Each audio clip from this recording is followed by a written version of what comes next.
Diana Verónica y Tony, la entrevista, se sube todos los días a 360podcast.sb, el primer hub de podcast en El Salvador. O puedes volver a escucharla por Spotify, Google Podcast, Apple Podcast, Amazon Music o TuneIn. Dale clic a la campanita para que recibas la notificación. Este día, en el Corre de la Mañana, le damos la bienvenida a...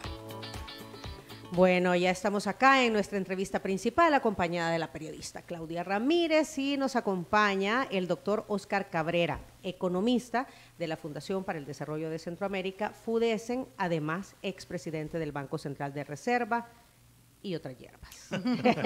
Nada más y nada menos. Nada más y nada menos. Doctor Cabrera, qué bueno tenerlo con nosotros, bienvenido. Bueno, muy buenos días, Diana, un gusto saludarla. Y pues estoy acá para poder dialogar con ustedes acerca de los diferentes temas de la coyuntura, de lo que estamos haciendo en la Fundación para el Desarrollo de Centroamérica y pues obviamente de otros temas que ustedes consideren convenientes. Bueno, es que estamos en una coyuntura económica difícil. Complicada, sí, ayer lo hablábamos con el presidente de la Defensoría del Consumidor. Del consumidor. Bueno, recientemente ustedes han emitido un estudio, han dado a conocer un estudio, El Salvador, un país de cuidados, ingreso básico, reducción de la brecha salarial entre mujeres y hombres y una reforma no contributiva para las mujeres. ¿De qué va el estudio, doctor? Sí, bueno, primero quisiera poner el estudio en contexto. Tanto la Fundación para el Desarrollo de Centroamérica y el Instituto de Investigación de la Mujer, junto con Oxfam en El Salvador, estamos desarrollando pues un proyecto que se denomina Cerrando Brechas. En ella estamos promoviendo una ciudadanía que demanda igualdad pues, de derechos y protección social en El Salvador, sobre todo hoy en la pospandemia.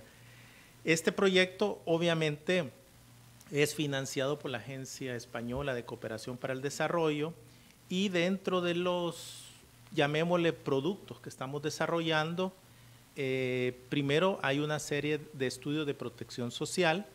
El primer estudio que hemos lanzado es El Salvador, un país de cuidados, ingreso básico, la reducción de las brechas entre las mujeres y los hombres y una reforma no contributiva. También hay otro estudio que va a salir en los próximos meses que habla sobre desigualdad de género e inclusión financiera en El Salvador. Aparte de eso, llevamos una línea de investigación que evalúa las desigualdades desde una perspectiva multidimensional. Es decir, nosotros estamos queriendo salirnos de las desigualdades desde la perspectiva del ingreso, desde la perspectiva de la riqueza, y entrar a las desigualdades que sufren mujeres, niños y niñas, desde el acceso a la salud, a la educación, a una seguridad financiera, al empleo digno, también condiciones de vida cómodas y por último ver la capacidad que tiene las familias de ser tomadas en cuenta en los proyectos de ley, en el diálogo de las políticas públicas. Eso es a grosso modo lo que estamos trabajando. Tenemos un observatorio de la desigualdad multidimensional, que es una hoja web, y en la cual nosotros proveemos a la sociedad salvadoreña de un conjunto de indicadores que miden estas desigualdades. En el caso del estudio de El Salvador, un país de cuidado, lo que nosotros estamos tratando es de revelar ese trabajo que desarrollan las mujeres. Por ejemplo, nosotros poníamos el ejemplo de una mujer o una niña que se levanta en la madrugada para ir a hacer fila a un chorro público, a una pila pública para acceder al agua y posteriormente caminar 1 o 2 kilómetros hacia su casa. A esa mujer que prepara los alimentos en el desayuno, almuerzo y cena, o que cuida a sus hijos, a esa mujer que también cuida a las personas mayores. este aporte que hacen las mujeres al desarrollo económico de este país, pues no lo contabilizan las cuentas nacionales. Es que es una actividad que ha permanecido por años a la sombra, ¿verdad? Exacto. Y que no hay forma invisible de sumarla ni de es un trabajo ponerle un monto además. Que no es remunerado, ¿verdad? Y que pero sí genera un activo. Exacto. Y en otras latitudes, este trabajo no remunerado es reconocido por parte del Estado. Y esto implica dotar de un ingreso mínimo vital a la mujer, ¿verdad?, por el hecho de aportar a este desarrollo económico.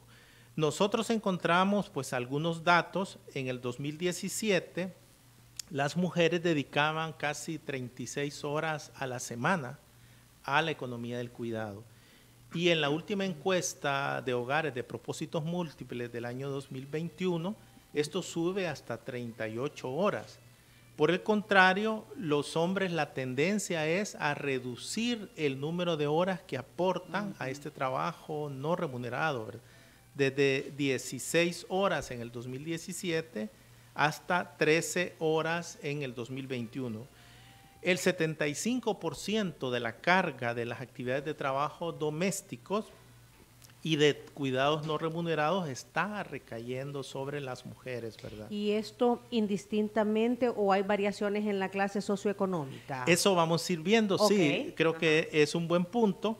Por ejemplo, nosotros vemos que en el quintil de menores ingresos de las mujeres, pues dedican casi 57 horas a la semana, mientras que en el quintil de mayores ingresos en las mujeres dedican 18 horas.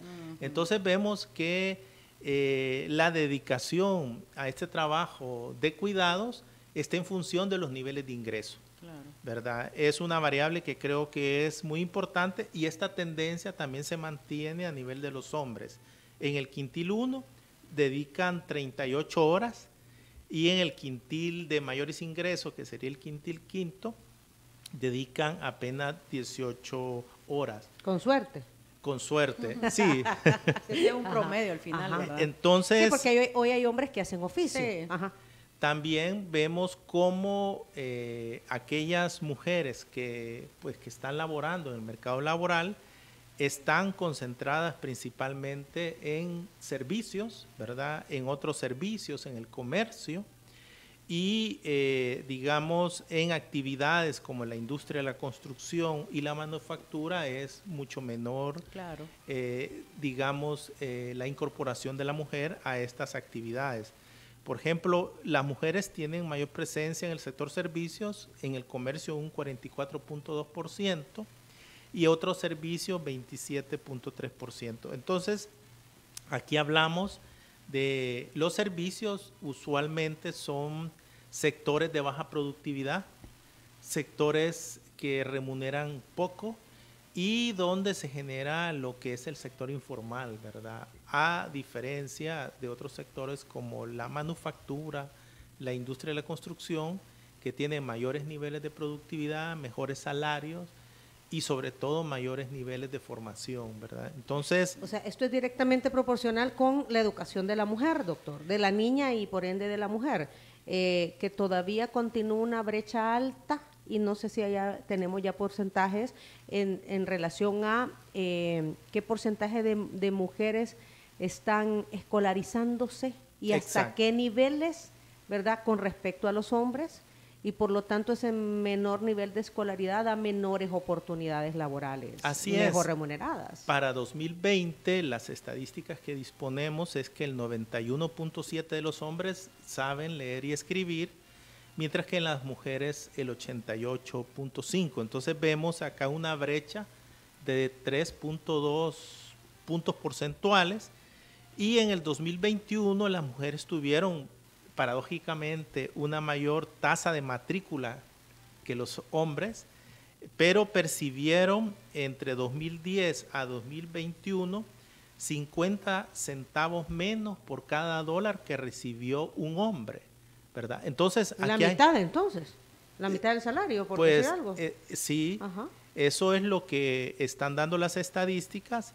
Aquí hay, digamos, una gran disparidad, Por un lado vemos que las mujeres dedican mayor tiempo a las labores de cuidado. Por otro lado vemos que pese a que las mujeres han venido ganando tasa de matrícula, las remuneraciones es apenas la mitad de lo que gana un hombre. Lo que pasa es que se matriculan más, pero ¿a qué grado de escolaridad llegan, doctor? Sí, digamos que nuestras estadísticas lo que menciona es que la mujer en las últimas décadas ha ido mejorando su tasa de matrícula en educación terciaria, secundaria y primaria, pero esto no está de acuerdo también a los ingresos obtenidos, ¿verdad?, en el mercado laboral. Sí, no se refleja después en los ingresos que recibe.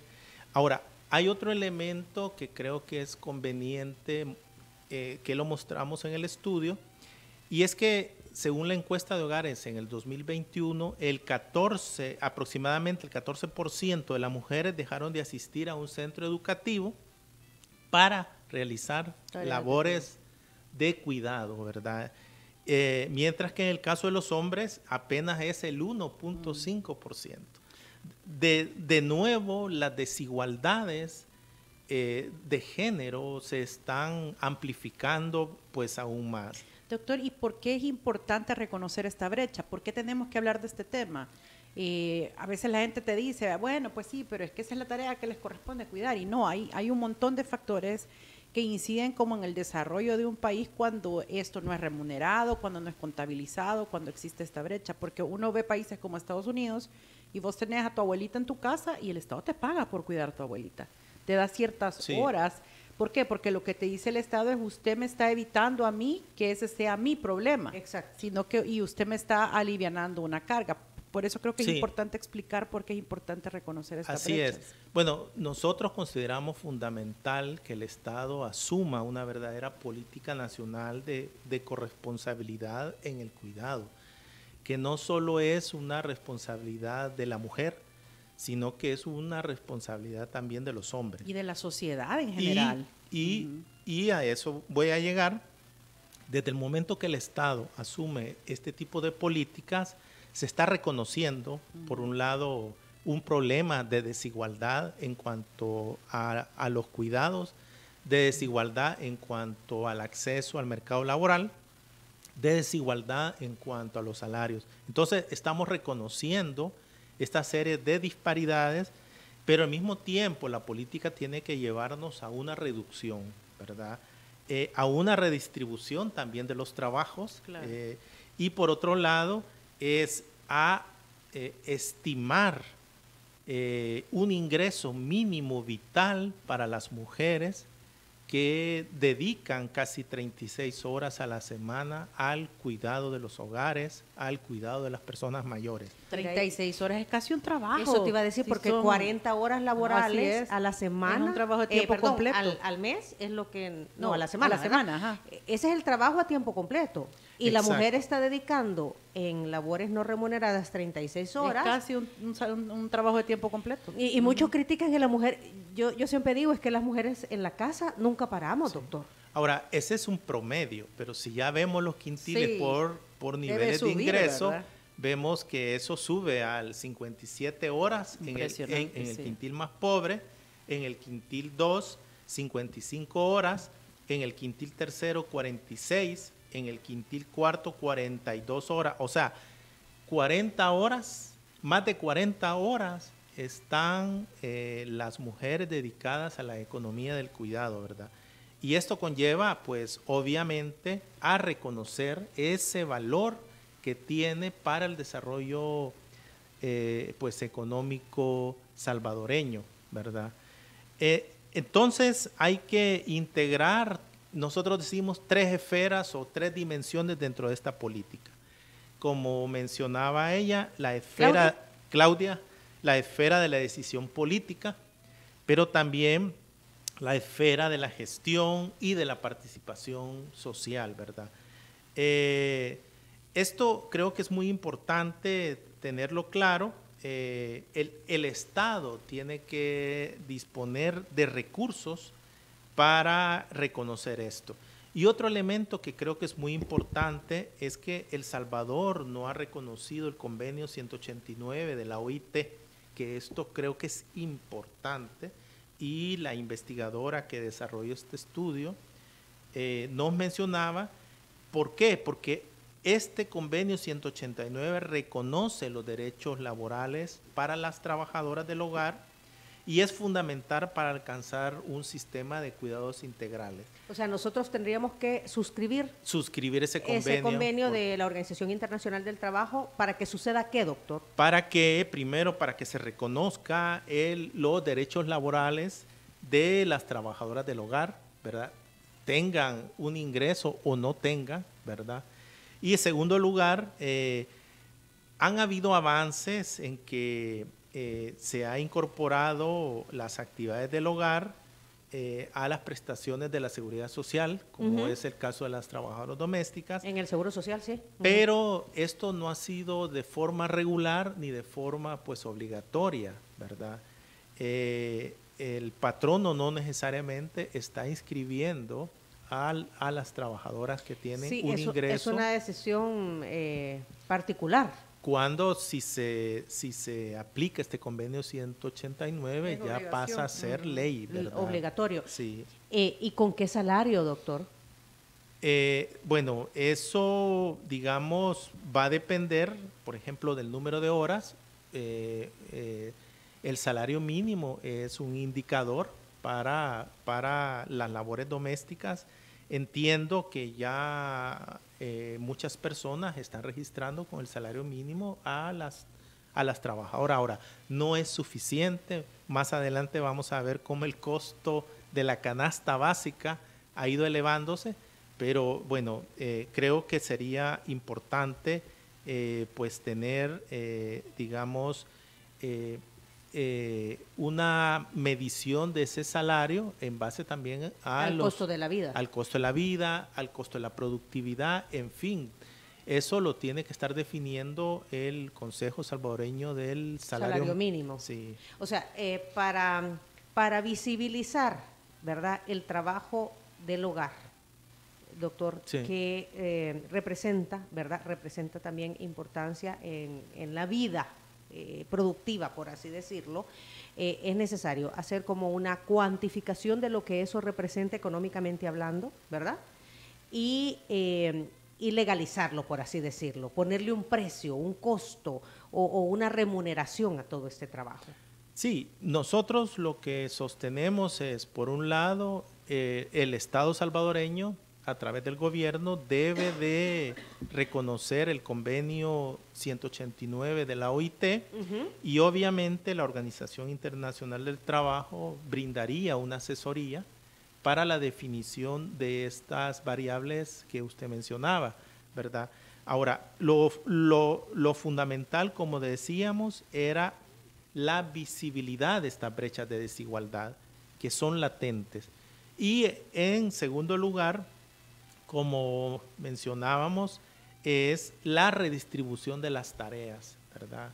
No es conveniente que las tareas estén concentradas en las mujeres. Eso puede implicar hasta un nivel de escolaridad diferente para los niños y niñas que sepan desarrollar trabajos del cuidado como algo natural y como parte de las responsabilidades del ser desarrollo humano, de una familia. De hecho, es bien habitual que sobre todo en los estratos más bajos los papás sean como, bueno, alguien tiene que cuidar a la abuelita o al abuelito, entonces ya no vas a seguir en el bachillerato. Ya lo sacrificas al niño. Sí, o terminaste el bachillerato y te vas a quedar cuidándolo. Eso es súper habitual en esta sociedad todavía. Y en el sector rural mucho más. Así es. Vemos niños que no van a la escuela por dedicarse a las labores agrícolas, ¿verdad? Entonces, creo que este tema que nosotros estamos poniendo sobre la mesa, donde es un componente importante de las desigualdades multidimensionales en El Salvador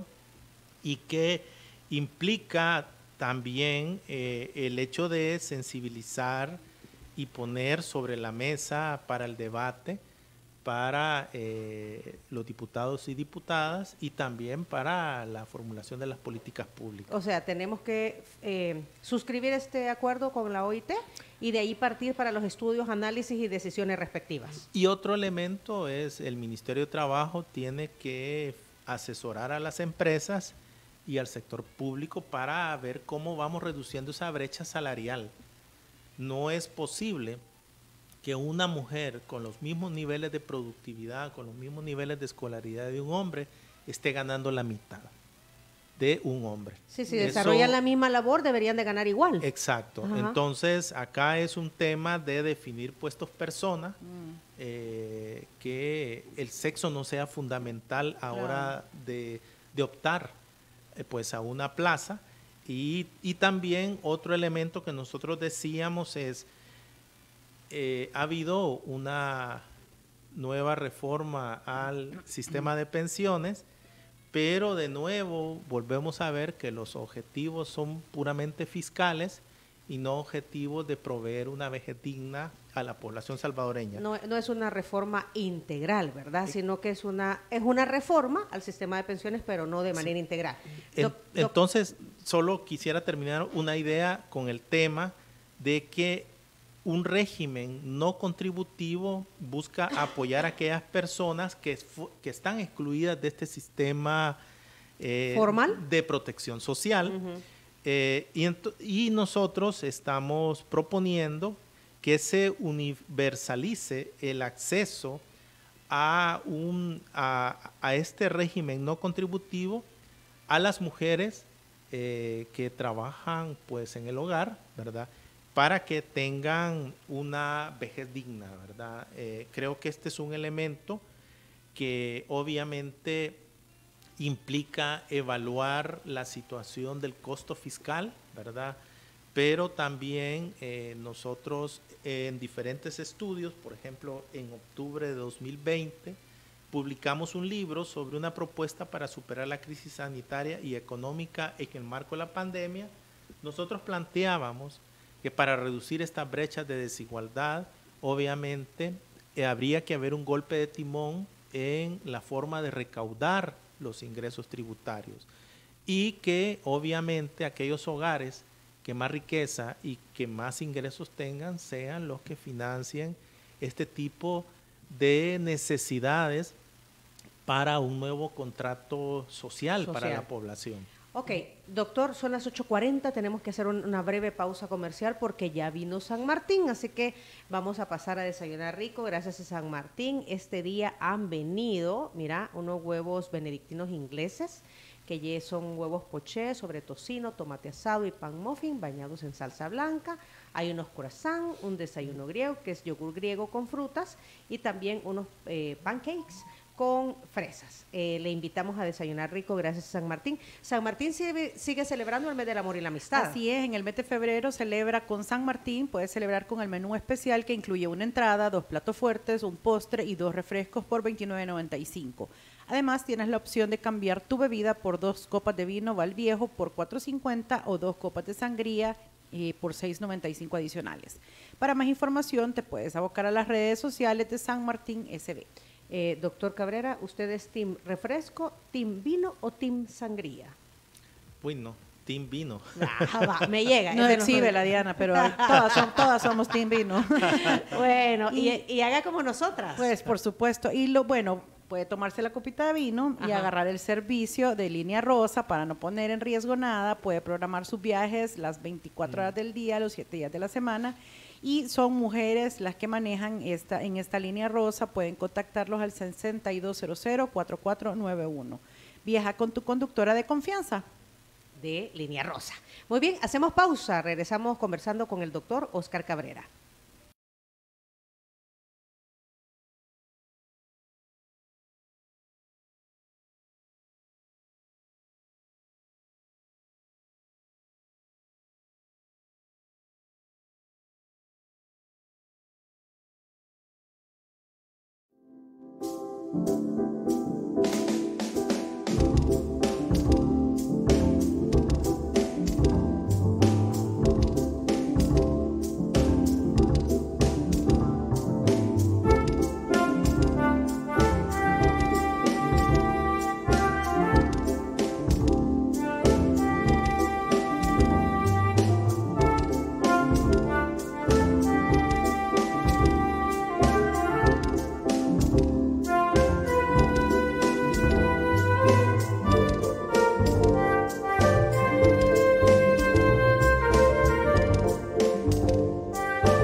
las 8 de la mañana con 48 minutos. Estamos hablando con el doctor Oscar Cabrera, conversando con el doctor Oscar Cabrera, economista. Él es miembro de la Fundación para el Desarrollo de Centroamérica, FUDESCEN.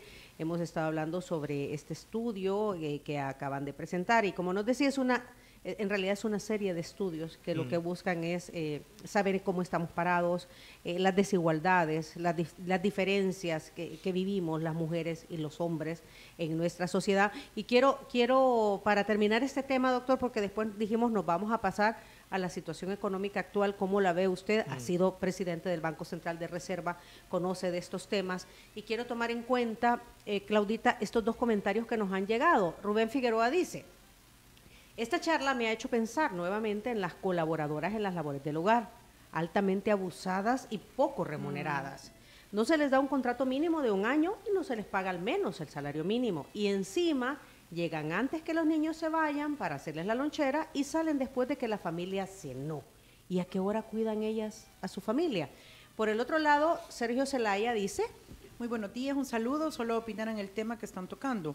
Sabemos que el cuidado de los familiares, ya sean niños o mayores de edad, de hecho es responsabilidad de la familia, pero si existen recursos y falta de tiempo, se contrata a cierta persona. Suena bien la propuesta, pero ¿qué tanto como país económicamente podríamos solventar este salario? Es lo que decimos, vea, o sea, sí, es dejar de trabajar versus cuidar a alguien, porque en el país no existen políticas de cuidado, ni para gente mayor ni para niños, porque de hecho hay bien pocas guarderías públicas o municipales. Primero, es importante que nosotros hombres reconozcamos que el papel del cuidado, reducir esas brechas del número de horas que las mujeres están destinando para el cuidado, pues, del hogar, y asumir nuestro rol. Compartir tareas. Creo que compartir tareas sería el paso en el muy corto plazo. El primer paso. Segundo, es definir una política nacional de cuidados. Tercer paso es reconocer lo que es el convenio 189, pues, de la OIT. Y por otro lado, hay elementos de analizar, por ejemplo, de una reforma no contributiva en las mujeres, cómo se va a financiar esto. Yo mencionaba una alternativa que puede ser implantar el impuesto al patrimonio, impuestos transitorios que tiene años y que solo somos el único país en Latinoamérica que no lo tiene. Sí, en efecto, nosotros desde el 2019 hemos estado proponiendo un golpe de timón en la recaudación tributaria, en donde 2/3 partes de la recaudación son basados en impuestos indirectos. Y lo que deberíamos de hacer es impuesto al patrimonio, a las sucesiones, a las donaciones, también impuesto transitorio a las eléctricas, a las empresas que distribuyen gasolina y todos los derivados del petróleo, que a nivel del mundo han tenido beneficios extraordinarios. Este tipo de análisis de la tributación ya lo incorporó el presidente Petro en Colombia. Ha propuesto toda una reforma tributaria ambiciosa.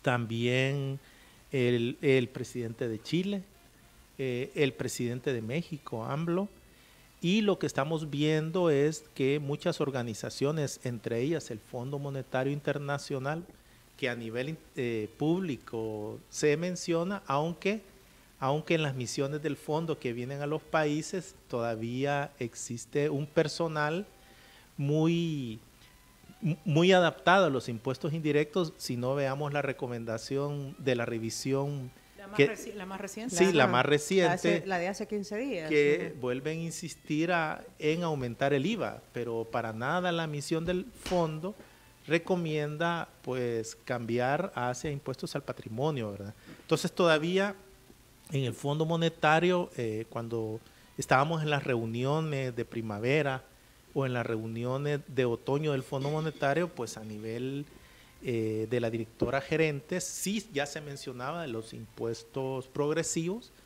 pero las misiones todavía viven en la época del ajuste estructural de la década de los 80, ¿verdad? En donde es un solo impuesto que para todos. Sí, pues. Porque el tema del IVA, doctor, es que ahí vamos todos. todas las clases económicas, porque el IVA va orientado a cualquier producto o servicio que uno, que uno consuma. Así es. Usualmente ese impuesto va al consumo, y ¿quiénes son los que compran bienes y servicios? Claro. Son las mujeres. O sea que a la larga es un impuesto que viene a perpetuar más las desigualdades de género. Y obviamente el problema de El Salvador es histórico. Digamos, todos los modelos de desarrollo que se han implantado en El Salvador han sido definidos por las élites económicas y empresariales, y estas élites han tenido incidencia en la formulación de las políticas públicas a su beneficio. Esto ha generado un gran costo social en la población.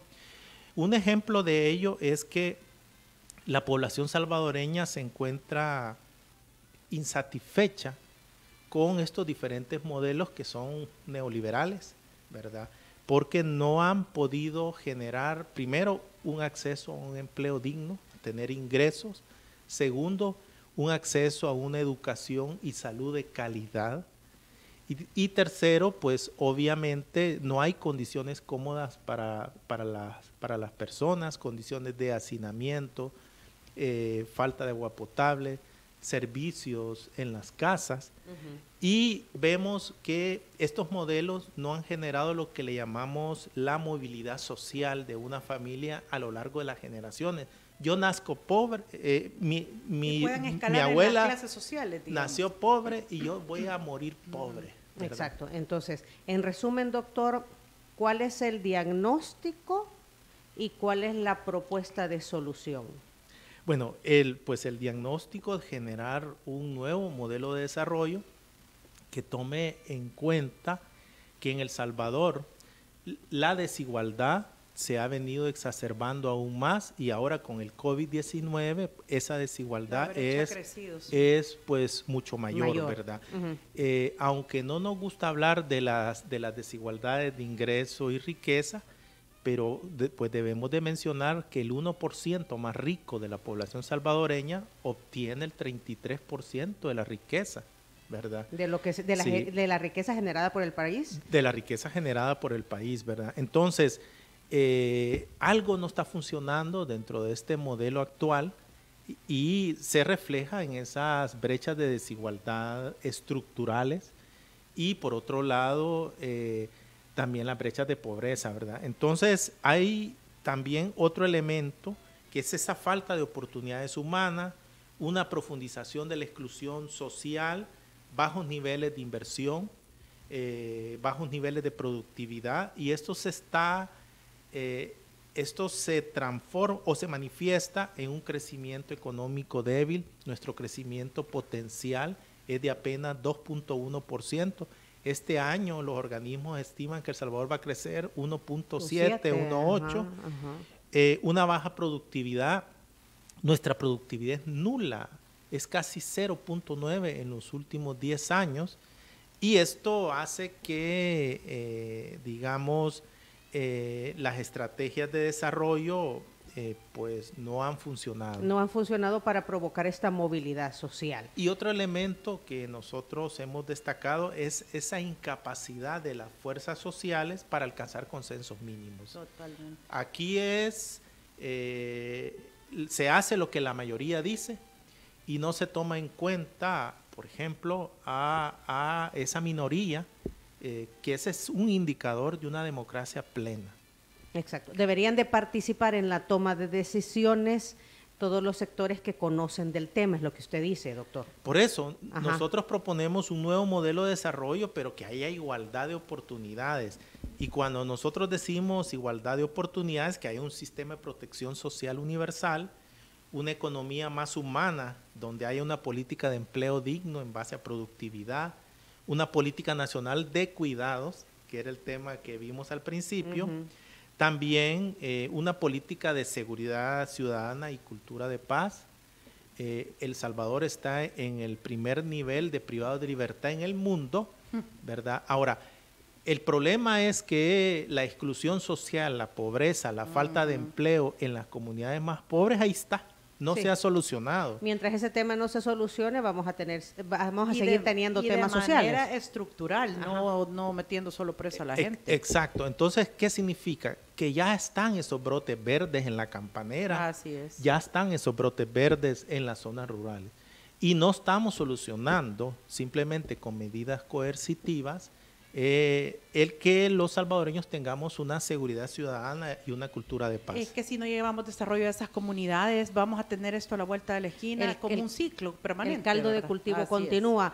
Doctor, tenemos que finalizar, tenemos un minuto. ¿Qué se puede hacer? ¿Cuál es su recomendación ante la situación económica actual, sobre todo con el tema de los precios de la canasta básica?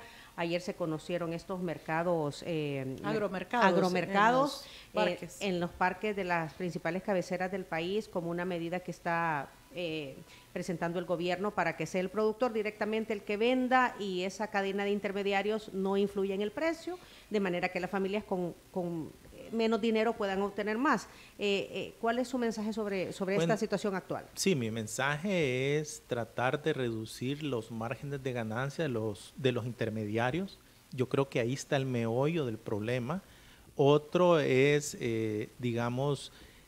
favorecer políticas agrícolas de agricultura familiar que potencien la producción nacional sobre las importaciones.